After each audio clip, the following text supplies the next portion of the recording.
दोस्तों नमस्कार।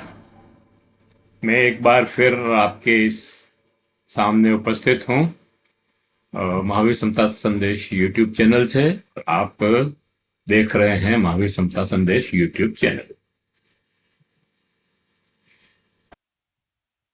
दोस्तों आज हम ऐसे शख्स की बात करेंगे, ऐसे व्यक्तित्व की बात करेंगे, ऐसे नेता की बात करेंगे कि जिसमें राजनीति को बदलने की ताकत थी, जो गरीबों के बारे में सोचता था, जो स्वतंत्रता सेनानी था और जो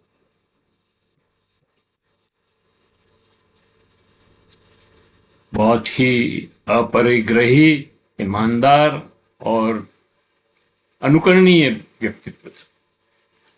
दोस्तों हाँ, हम बात कर रहे हैं डॉक्टर राम मनोहर लोहिया की। डॉक्टर राम मनोहर लोहिया कहा करते थे कि जंगजू तैयारी करो और आगे बढ़ो, मकसद परिवर्तन होना चाहिए। उन्होंने गैर कांग्रेसवाद चलाया और गैर कांग्रेसवाद के सहारे उन्होंने 1967 में अपराजित कांग्रेस के 8 प्रदेशों को की सरकारें बदल दी। अगर वो जिंदा रहते तो शायद केंद्र की सरकार भी उन्हीं दिनों बदल देते। ये उनका बड़ा योगदान है कि उन्होंने ये दिखा दिया कि कांग्रेस अजय नहीं है। आज भी एक ऐसे नेता की जरूरत है जो ये दिखा सके कि बीजेपी अजय नहीं है। उन्होंने बहुत सारी बातें कही। वो वर्ग के बारे में कहते हैं,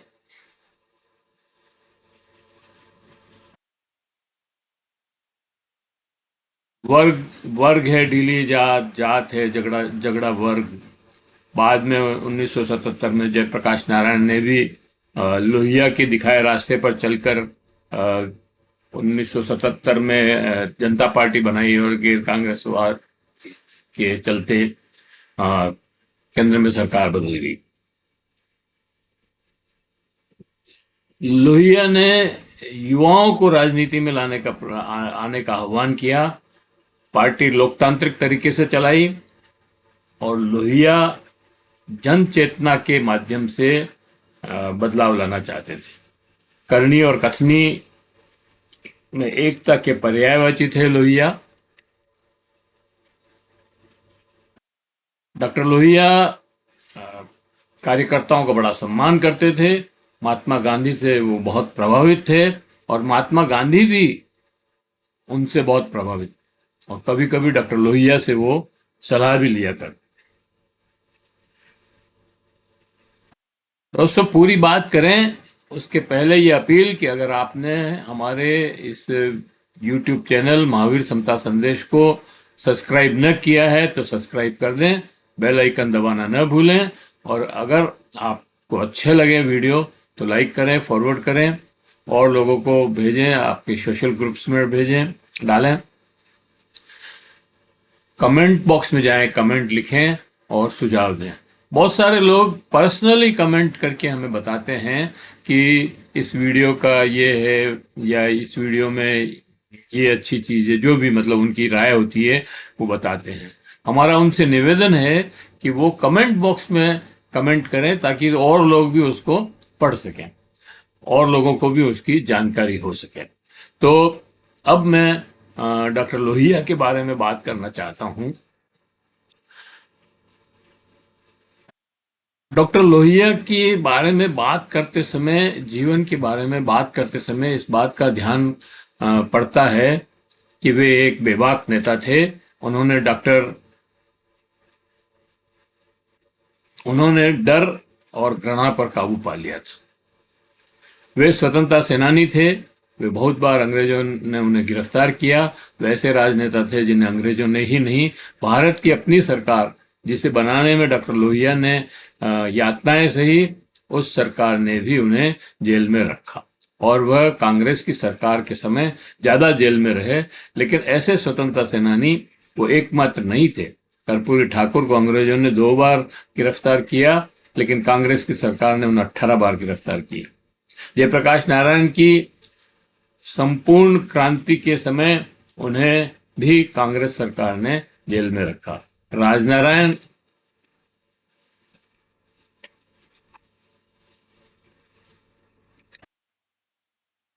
मधुलिमे, मधु दंडवते ऐसे समाजवादी नेता स्वतंत्र भारत के में भी जेल में रहे। जॉर्ज फर्नांडिस ने स्वतंत्रता आंदोलन में तो भाग नहीं लिया, लेकिन कांग्रेस ने उन्हें न केवल जेल में रखा बल्कि बहुत यातनाएं भी दी।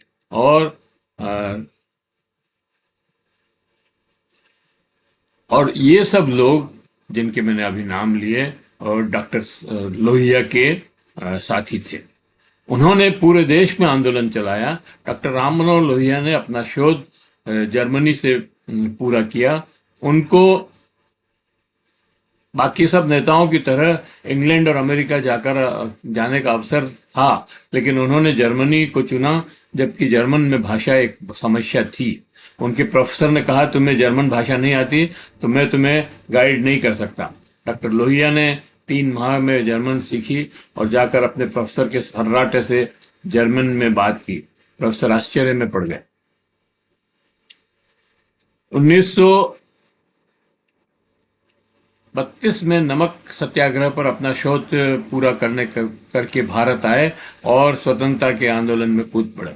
जवाहरलाल नेहरू से मिले। 1934 में कांग्रेस सोशलिस्ट पार्टी की स्थापना में उन्होंने बहुत महत्वपूर्ण भूमिका निभाई। 1939-40 में उन्हें कांग्रेस में विदेश विभाग का कार्य सौंपा गया, जो उन्होंने बड़े अच्छे से निभाया। महात्मा गांधी से उनके बहुत मधुर संबंध थे और 1942 में जो स्वतंत्रता के लिए भारत छोड़ो आंदोलन छेड़ने के लिए महात्मा गांधी को तैयार करने में लोहिया की बड़ी भूमिका थी। यूसुफ मैयर अली ने अंग्रेजों भारत छोड़ो का नारा सुझाया था महात्मा गांधी को। महात्मा गांधी को वो बहुत पसंद आया। 8-9 अगस्त को 1942 को कांग्रेस का अधिवेशन गवालियर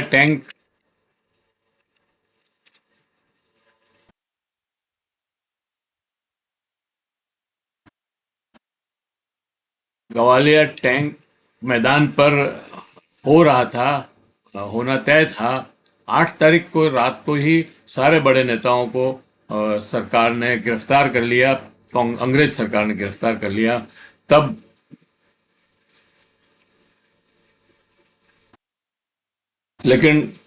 डॉक्टर लोहिया, अरुण आसफ अली, उषा मेहता और इनके कई साथी भूमिगत हो गए और आंदोलन को मजबूती से चलाया। उषा मेहता और डॉक्टर राम मनोहर लोहिया ने एक गुप्त आज़ाद हिंद फौज के नाम से आज़ाद हिंद रेडियो के नाम से चलाया और उस पर डॉक्टर लोहिया दिन भर के आंदोलन की खबरें उस पर पढ़ते और लोगों को प्रोत्साहित करते, उत्साहित करते और आंदोलन में भाग लेने के लिए आह्वान करते। डॉक्टर लोहिया उषा मेहता को बाद में गिरफ्तार कर लिया गया, लेकिन अरुणा असफ अली 1944 में जाकर के डॉक्टर लोहिया को गिरफ्तार किया था और अरुणा असफ अली तो 1946 में ही प्रकट हुई, जब सारे कैदियों को छोड़ दिया गया था।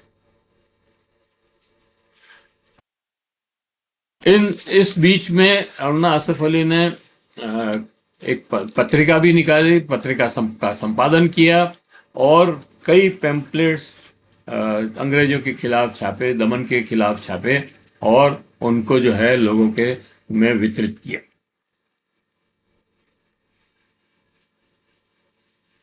(1946) में जब सभी नेताओं, कांग्रेस के सभी बड़े नेताओं को छोड़ दिया जेल से, तब भी जयप्रकाश नारायण और डॉक्टर लोहिया को नहीं छोड़ा। ये दोनों लाहौर जेल में बंद थे। डॉक्टर जयप्रकाश नारायण पहले हजारीबाग जेल तोड़ करके भागे थे, नेपाल चले गए थे और नेपाल से जब वापस आए तो हम बम्बई में उनको गिरफ्तार कर लिया था। फिर इन दोनों को लाहौर जेल में रखा, और जब 1946 में जब सबको छोड़ दिया तब इनको आगरा जेल में शिफ्ट कर दिया। लेकिन महात्मा गांधी ने कहा कि जब तक इन दोनों नेताओं को नहीं छोड़ेंगे मैं चुप नहीं रहूंगा, और अंग्रेजों को चेतावनी दी कि इन्हें छोड़े बिना, इनको इनकी रिहाई के बिना आगे कोई बात नहीं होगी। अंग्रेजों अंग्रेज इस धमकी के सामने झुक गए और दोनों नेताओं को जेल से छोड़ दिया। 1946 में ही डॉक्टर लोहिया गोवा गए उनके दोस्त के यहाँ विश्राम करने के लिए। लेकिन वहां जाकर देखा कि गोवा तो अभी मुक्त नहीं होगा, तो उन्होंने वहां पर गोवा मुक्ति आंदोलन चलाया, और आज भी पूरे गोवा में लोहिया के को याद किया जाता है, इसके लिए कि उन्होंने गोवा को आजाद करने में पहली भूमिका निभाई। मधुलिमे और कई नेताओं ने गोवा को आजाद कराने की भूमिका निभाई, और मधुलिमे को तो 12 साल की जेल भी हुई वहां पर। तो इस तरह से डॉक्टर लोहिया ने जो काम शुरू किया उसको डॉक्टर मधुलिमे और दूसरे लोगों ने वहां पर आंदोलन चलाया। उसमें मधु दंडवते भी थे, उसमें हमारे जीजी पारेख भी थे, और भी कई लोग थे। उन्होंने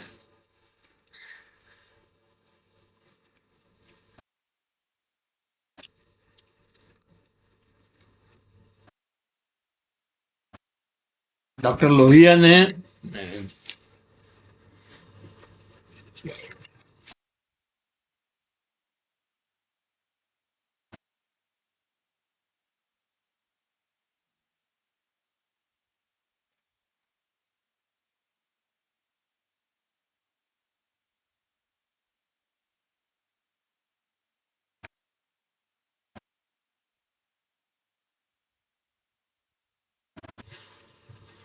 डॉक्टर 1948 में कांग्रेस के जब देश आज़ाद हो गया था, गांधी जी की मृत्यु हो गई थी, निधन हो गया था या शहादत हो गई थी। उसके बाद 1948 की फरवरी में जब कांग्रेस की बैठक हुई, उस समय कांग्रेस का बहुत दबाव था दक्षिणपंथी कांग्रेसियों का कि कांग्रेस सोशलिस्ट पार्टी के नेता या तो कांग्रेस से निकल जाएं या सोशलिस्ट शब्द हटाएं। मतलब उनको ये शब्द, जैसे आजकल भाजपा को ये चुभता है पिन की तरह, उस तरह से कांग्रेसियों को भी चुभ रहा था उस समय, और दक्षिणपंथी कांग्रेसी को खास तौर से, जिसमें बहुत सारे नाम मैं ले सकता हूँ, पंत और खैर।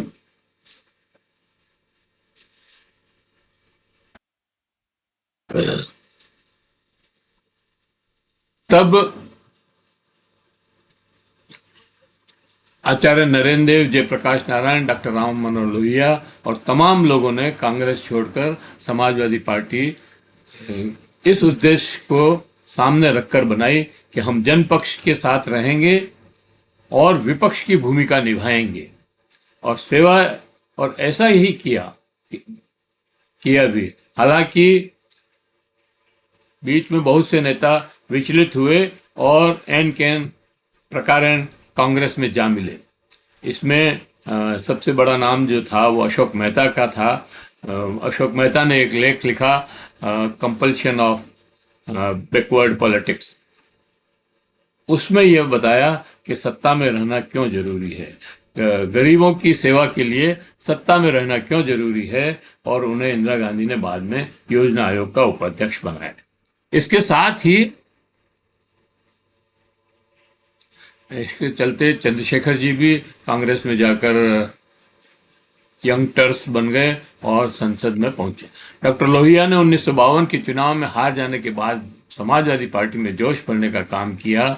वो इतने सिद्धांतवादी नेता थे कि उन्होंने केरल में गोली चालन पर अपनी पार्टी की सरकार से इस्तीफा मांग लिया। जब इस्तीफा नहीं दिया तो उस सरकार को गिराया। इस पर बाद में पार्टी टूट गई। डॉक्टर लोहिया ने 1952 में जो बैठक हुई थी पंचमढ़ी में, उसके अंदर उन्होंने समाजवादी रीति नीति को भी स्पष्ट किया। उन्होंने कहा कि हम न तो दक्षिणपंथी हैं और न हम साम्यवादी हैं, हम बीच के समाजवादी हैं। और तो इसके पहले जितने भी हमारे नेता थे, जैसे आचार्य नरेंद्र देव, जयप्रकाश नारायण वगैरह, ये सब मार्क्सवादी थे और मार्क्स से प्रभावित थे। तो उन्होंने उसको बहुत स्पष्टता से कहा कि हम साम्यवादी नहीं हैं। डॉक्टर लोहिया ने कहा कि हम सत्ता सुख भोगने नहीं आए हैं, हम व्यवस्था में बदलाव के लिए आए हैं। और इसलिए उन्होंने कई सूत्र दिए। वोट, फावड़ा और जेल उसमें से एक नारा है। उन्होंने कहा कि देश को चलाने के लिए और पार्टी बनाने के लिए हमको लोकतांत्रिक तरीके से वोट पर ध्यान देना पड़ेगा, हमको जनता के बीच में रहना पड़ेगा, जनता को हमारे साथ जोड़ने के लिए हमको वो, और फावड़ा मतलब रचनात्मक काम, खेती बाड़ी और दूसरे काम जो भी हैं वो भी करने पड़ेंगे, उसके ऊपर भी ध्यान देना है। और संघर्ष, लगातार विपक्ष में रह करके सत्ता के साथ संघर्ष करेंगे, तभी हम जो है जनता की सेवा कर पाएंगे। तो वोट, फावड़ा, जेल उनका एक बहुत ही जबरदस्त नारा था, जिससे कई कार्यकर्ता तैयार हुए। उन्होंने विशेष अवसर का सिद्धांत की वकालत की और कहा पिछड़ों में 100 में सावे पिछड़े 60, 100 में 60% जो है लोगों की पिछड़े लोगों की भागीदारी होनी चाहिए। और उस पिछड़ों में सभी महिलाओं को उन्होंने पिछड़ा माना। तो सभी जाति की महिलाओं को पिछड़ी माना, क्योंकि वास्तव में औरत जो है आदमी की तुलना में पिछड़ी ही है। और डॉक्टर जो है डॉक्टर लोहिया पिछड़ी, सभी अगड़ी हो या पिछड़ी, सभी को विशेष अवसर का हकदार माना। उन्होंने नर नारी समता का आंदोलन चलाया। तो उन्होंने जाति तोड़ो और हथियार विरोधी सम्मेलन भी किए। उन्होंने जो मैंने आपको पहले बताया था कि उन्होंने वर्ग और जाति में जो भेद है वो बताया। उन्होंने कहा कि जाति जो है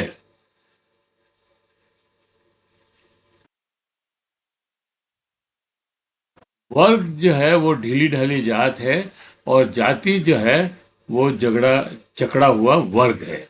तो इस तरह से उन्होंने जाति और वर्ग का भेद बताया और कहा कि जाति तोड़ने से ही हमारा देश जो है प्रगति कर सकता है।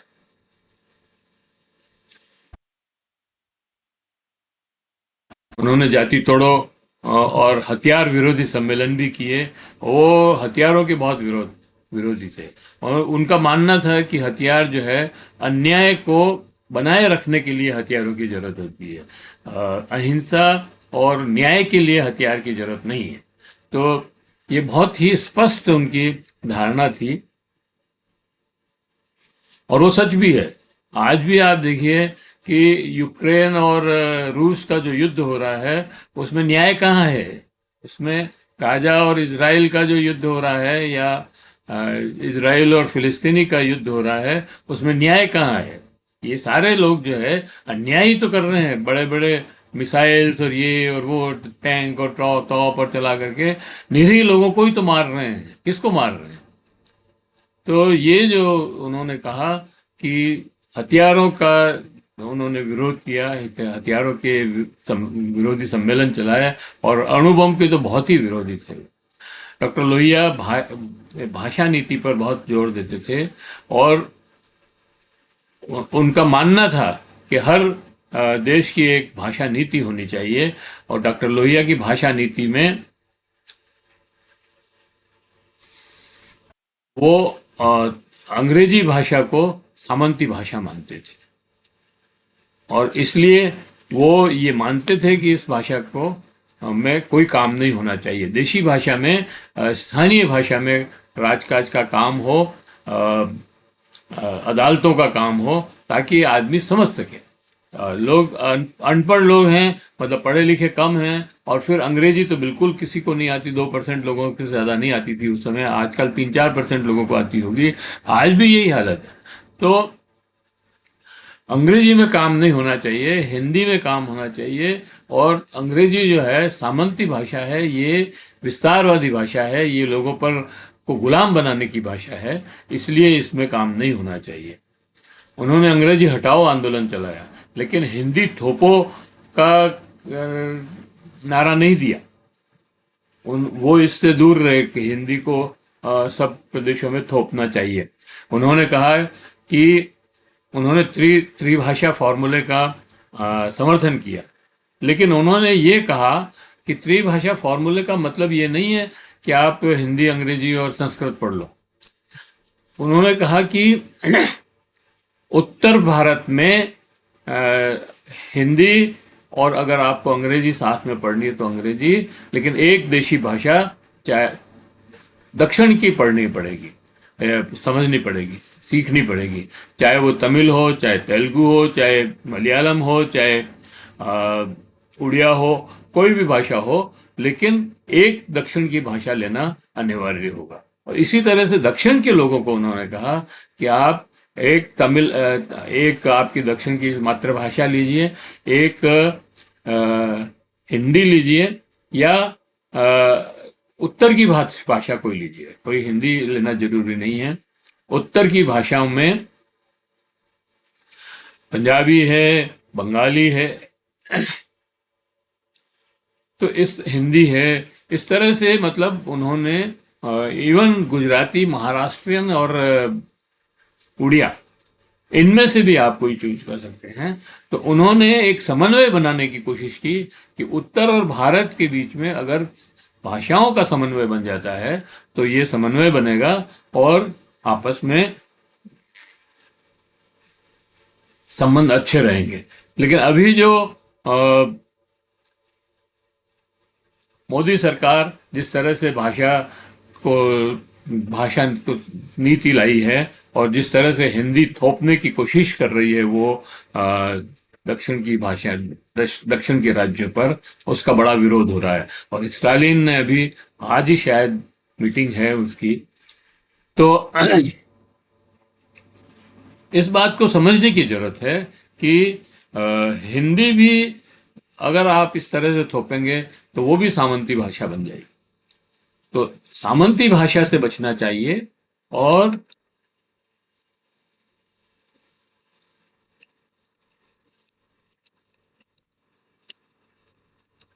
दोस्तों, वीडियो थोड़ा लंबा है, लेकिन जरूरी है डॉक्टर लोहिया को समझने के लिए।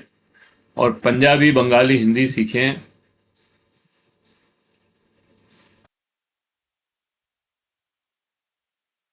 लेकिन हम उत्तर भारत के लोगों ने दक्षिण की भाषा नहीं सीखी, और उसमें कोई रुचि नहीं दिखाई दक्षिण की भाषाओं में, और हमने दक्षिण पर हिंदी थोपने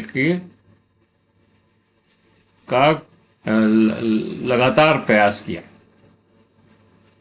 जिसका आज विरोध चल रहा है। डॉक्टर लोहिया ने नारा दिया था, अंग्रेजी में काम न होगा, अब फिर से देश गुलाम न होगा। तो वो अंग्रेजी के तो खिलाफ थे, अंग्रेजी तो हटाना चाहते थे वो, लेकिन वो अंग्रेजी की, अच्छी अंग्रेजी पढ़ाई जाए, इसके विरुद्ध नहीं था। उनका कामकाज में अंग्रेजी का उपयोग करने का विरोध था। वो चाहते थे कि जैसे दूसरी भाषाएं पढ़ाई जाती है, अंग्रेजी को भी कोई पढ़ना चाहे, उसका लिटरेचर पढ़ना चाहे, उसका साहित्य पढ़ना चाहे तो जरूर पढ़े, और अच्छी अंग्रेजी पढ़े, लेकिन समझे, सीखना चाहे सीखे, लेकिन सरकारी कामकाज और सरकारी भाषा जो है अंग्रेजी नहीं होनी चाहिए। उन्होंने नदियां बचाओ और पर्यावरण बचाओ, हिमालय बचाओ आंदोलन भी चलाए, नदियां साफ करो के आंदोलन चलाए, जो आज नमामि गंगे और पता नहीं क्या क्या चल रहे हैं, उसमें करोड़ों अरबों रुपए खर्च हो रहे हैं, लेकिन गंगा साफ नहीं हो रही है। उन्होंने उस समय 1955 में, 54-55 में उन्होंने ये बात कही थी कि नदियां साफ करो। डॉक्टर लोहिया ने दाम बांधो नीति पर जोर दिया और कहा कि एक साल में फसलों के दाम और औद्योगिक सामानों के दाम लागत से 1.5 गुने से ज्यादा नहीं बढ़ने चाहिए। वे विकेंद्रित अर्थव्यवस्था और विकेंद्रित राजनीति के पक्षधर थे। उन्होंने इसके लिए चौखंबा राज का नारा दिया। वे राजनीति के और राजनीति को स्थिर रखने के पक्ष में नहीं थे और इसलिए सदैव प्रयोग करते रहे। लोग चुनाव जीत कर रिकॉर्ड बनाते हैं। उन्होंने डॉक्टर राम मनोहर लोहिया ने के सामने डॉक्टर राम मनोहर लोहिया ने जवाहरलाल नेहरू के सामने चुनाव लड़ा 1962 में और रिकॉर्ड बनाया।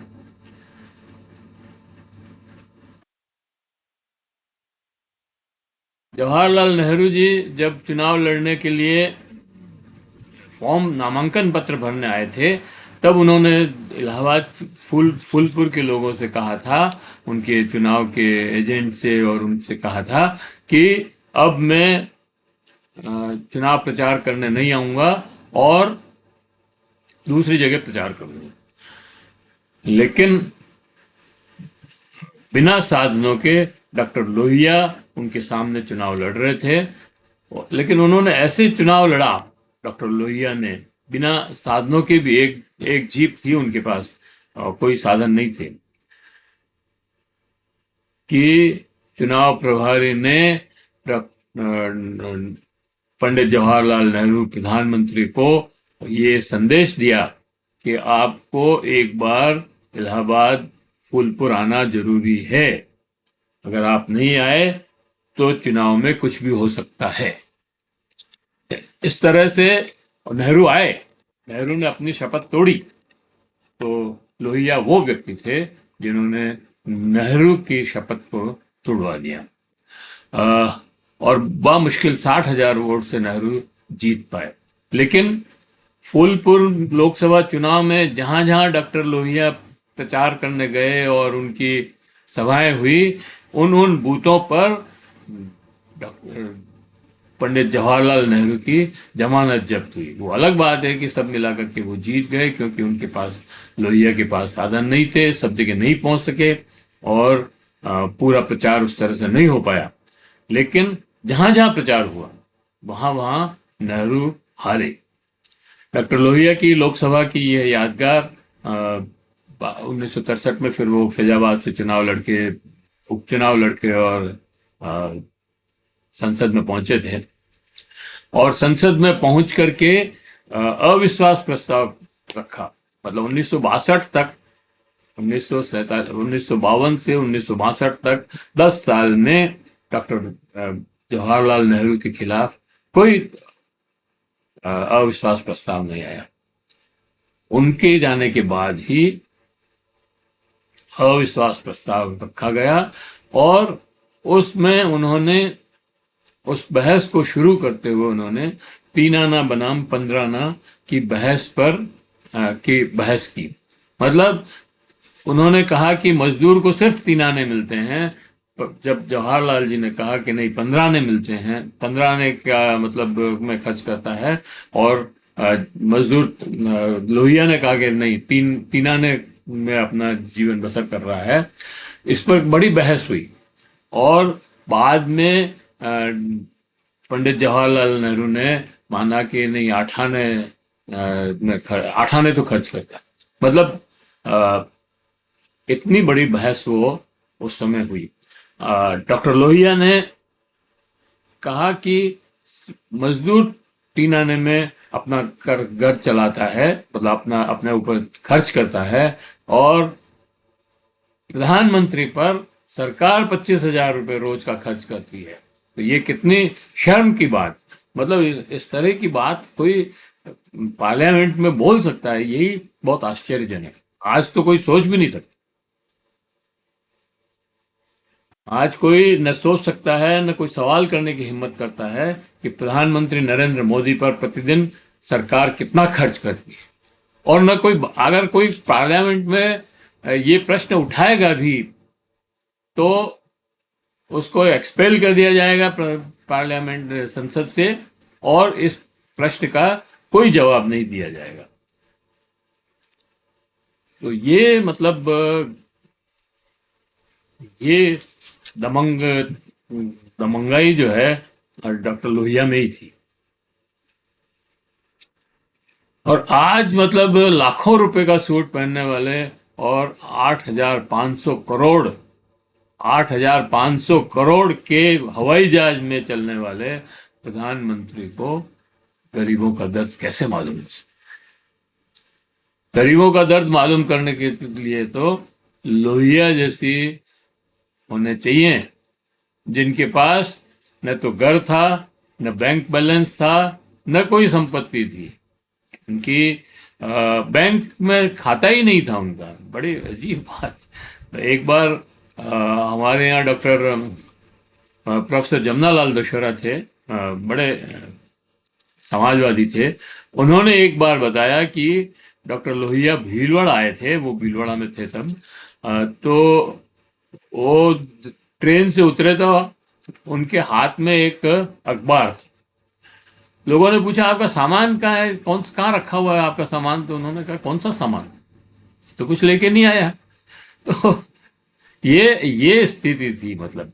और वो जिस घर में जाके रुके, किसी होटल वोटल में भी नहीं रुके, वो किसी कार्यकर्ता के घर में रुके, वहीं नहाए। और नहाने के बाद उन्होंने वहीं पे दूसरे कपड़े मंगवाए, मतलब उनके पास तो कोई कपड़े थे नहीं। उन्होंने कहा भी किसी के जिसके कपड़े मेरे बैठते हैं वो दे दो। तो उन्होंने वो कपड़े पहने और वहां से चल दी, और वो कपड़े जो थे वो वहीं पे उन्हीं को दे दी। मतलब इतना सादा और सरल आदमी आज की पॉलिटिक्स में तो सोचना भी मुश्किल है उसके बारे में।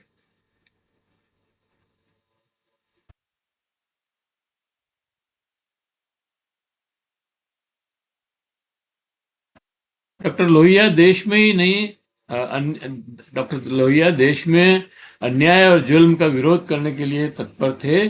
लेकिन डॉक्टर लोहिया में गैर बराबरी केवल हिंदुस्तान में ही खत्म करना नहीं चाहते थे, ऐसा वो पूरे विश्व के बारे में सोचते थे। उनके सोच का दायरा बहुत बड़ा था। उन्होंने विश्व सरकार की कल्पना की थी, विश्व संसद की कल्पना की थी, और उसका वो जो है नक्शा भी बताया था कि कैसे वो हो सकता।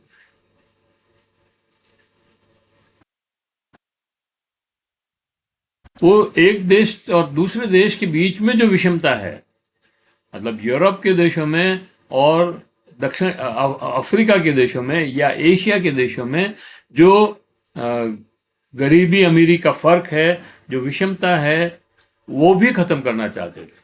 उनका उन्होंने राजनीति में बड़े प्रयोग किए। उन्होंने राजमाता सिंधिया और जो एक महारानी थी, अ, उनके खिलाफ सुखो रानी, एक मेहतरानी को महारानी के खिलाफ मेहतरानी का चुनाव लड़वाया, और बहुत चर्चित हुआ वो चुनाव। इंदौर में कर्पूरी ठाकुर से कहकर उन्होंने 10वीं क्लास तक अंग्रेजी की अनिवार्यता को समाप्त करवाई। तो इस तरह उन्होंने बहुत सारे प्रयोग किए, बहुत सारे काम किए, और अंत में वो 57 साल की उम्र में एक पोस्टेड के ऑपरेशन के बिगड़ जाने से, जो आज डॉक्टर लोहिया अस्पताल है उसी में उनकी मृत्यु हुई।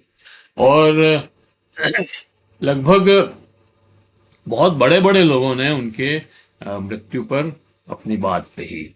मतलब मेरे पास ये पुस्तक है, और जो हमने ही छापी है, इसके अंदर इतने बड़े बड़े लोगों के लेख हैं जो उनके ऊपर लिखे हुए हैं।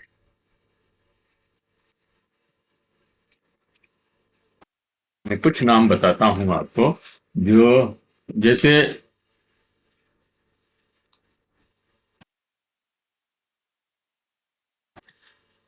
आचार्य दादा धर्माधिकारी, अशोक मेहता, नरेश सक्सेना, रामधारी सिंह दिनकर, महादेवी वर्मा, सुरेंद्र मोहन, नंद चतुर्वेदी, ओंकार शरद, नरेश भार्गव, यदुनाथ सिंह, लक्ष्मीकांत वर्मा, कनक तिवारी, उमाकांत मालवीय, गैल्बर्ट, मतलब ऐसे कई लोग थे जो जिन्होंने डॉक्टर लोहिया पर उस समय लिखा था, उनकी मृत्यु पर जो शोक संदेश दिए थे, और अभी तक भी उनके ऊपर शोध परक काम चल रहा है। अभी नंद किशोर आचार्य ने उनके ऊपर एक पुस्तक लिखी है और इसी तरह से कई लोग लिख रहे हैं। तो कहने का मतलब ये है कि डॉक्टर लोहिया एक बहुत ही अनुकरणीय व्यक्तित्व के धनी थे और वो युवाओं के प्रेरणा स्रोत थे। वो बात अलग है कि आज के इस आपाधापी के युग में और सत्ताकामी लोगों के बीच में डॉक्टर लोहिया की बात को कम सुना जा रहा। उन्होंने जब उस समय ही कहा था कि मेरी बात सुनेंगे लोग मेरे मरने के बाद, और आज तक उनकी बात सुनी जा रही है, बात हो रही है, काम हो रहा है, और लगता है कि विषमता खत्म करने के लिए, गैर बराबरी खत्म करने के लिए डॉक्टर लोहिया की बातों को अनुकरण करना जरूरी है। इसी नोट के साथ मैं इस वीडियो को खत्म करता हूँ, समाप्त करता हूँ, और आशा करता हूँ कि आपको ये वीडियो पसंद आया होगा और डॉक्टर लोहिया की जीवनी पर जो हमने प्रकाश डालने की कोशिश की है वो उसको आप समझेंगे। अगर आपने अभी तक हमारे YouTube चैनल महावीर समता संदेश को सब्सक्राइब न किया है तो सब्सक्राइब कर दें। अगर ये वीडियो आपको अच्छा लगे तो आप इसे लाइक करें, फॉरवर्ड करें और दूसरे ग्रुप्स में भेजें, कमेंट करें, सुझाव दें। आपकी कमेंट और सुझाव हमें और बेहतर करने की और अग्रसर करेंगे। बहुत सारी बातें हैं दोस्तों जो इसमें नहीं आ पाई है, क्योंकि ये 30-35 मिनट का जो वीडियो बना है ये भी बहुत लंबा है, लेकिन बहुत सारी चीज़ें अम्बेडकर के और उनके जो पत्राचार हुआ वो इसमें नहीं आया। आचार्य कृपलानी और की पार्टी का जो विलय हुआ समाजवादी पार्टी में वो नहीं आया, और भी बहुत सारी चीज़ें जो हैं वो इसमें हम नहीं ले पाए। लेकिन जो भी हम कर पाए उसके लिए हम, जो नहीं कर पाए उसके लिए फिर एक और वीडियो बनाएंगे कभी। आज 22 तारीख है और 23 तारीख को डॉक्टर लोहिया का जन्मदिन है, और डॉक्टर लोहिया ने कभी भी अपना जन्मदिन इसलिए नहीं मनाया कभी वो अपना जन्मदिन नहीं मनाते थे, और इसलिए नहीं मनाते थे कि 10 तारीख को, मतलब 23 तारीख को, 23 मार्च को डॉक्टर शहीद आजम भगत सिंह का शहादत दिवस, तो उनके सम्मान में वो अपना जन्मदिन नहीं मनाते थे। और इसीलिए हमने भी ये वीडियो आज ही बनाया, क्योंकि कल हम शहीद आजम भगत सिंह पर चर्चा करेंगे और उनकी उदयपुर में भी बड़ा कार्यक्रम हो रहा है, रैली भी निकालेंगे और उनको याद भी करेंगे, उनकी मूर्ति पर माल्यार्पण वगैरह भी करेंगे भगत सिंह के उसके ऊपर, शहीद आजम भगत सिंह के ऊपर। और आज शाम को हम डॉक्टर लोहिया के बहाने राजस्थान के समाजवादी आंदोलन पर चर्चा करेंगे। आप सब उसमें भी पधारिए। हमारा जो उदयपुर में हैं लोग, उनको उनका आह्वान है कि वो इसमें भाग लें। धन्यवाद। जय हिंद, जय भारत।